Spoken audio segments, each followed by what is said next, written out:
Et merci. J'étais à l'investiture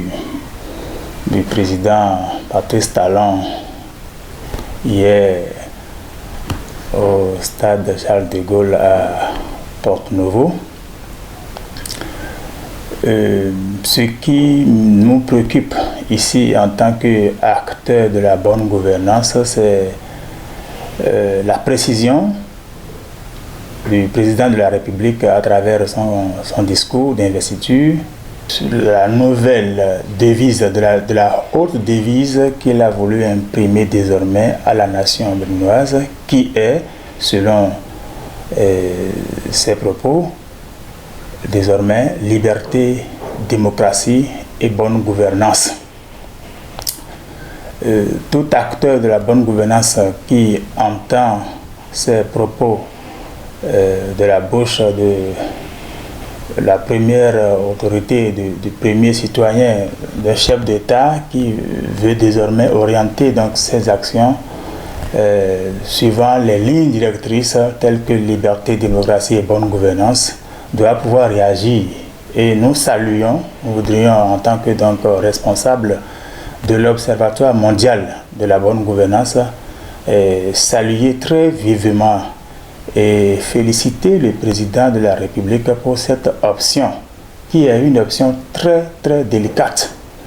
Nous sommes en train de travailler dans le domaine de la bonne gouvernance depuis plus de 20 ans ici au Bénin et désormais progressivement dans le monde entier à travers donc l'Observatoire mondial de la bonne gouvernance et avec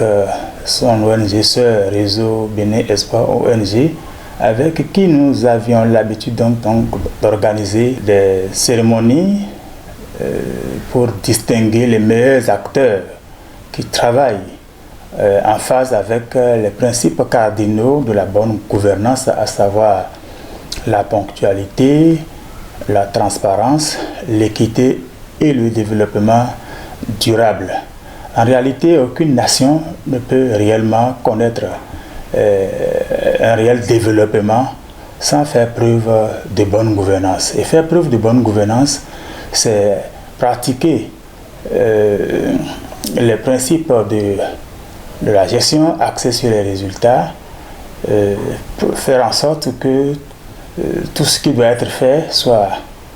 programmé, soit prévu, faire ce qui a été prévu donc d'être fait, et vérifier si ce qui a été prévu d'être fait est fait, et mesurer donc les écarts, toujours faire attention à la gestion optimale du temps, vérifier si on est venu à l'heure au boulot et si l'on a occupé de façon effective les heures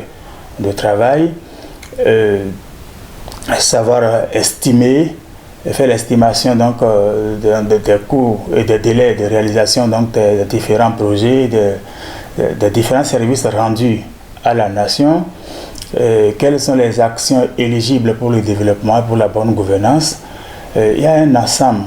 de choses qui facilitent une meilleure qu'on appelle gouvernance. C'est pour cela que quand on parle de bonne gouvernance, nous réagissons et nous félicitons et nous soutenons. Il nous reste à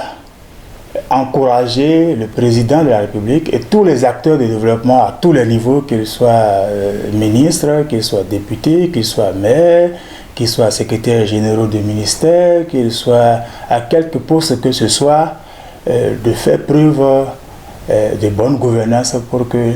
la nation béninoise soit effectivement développée avec ses fils et ses filles bien portants, et en un mot, de vivre mieux dans tous les foyers et que tout se passe désormais bien. En réalité, avec la bonne gouvernance, le développement est beaucoup plus assuré.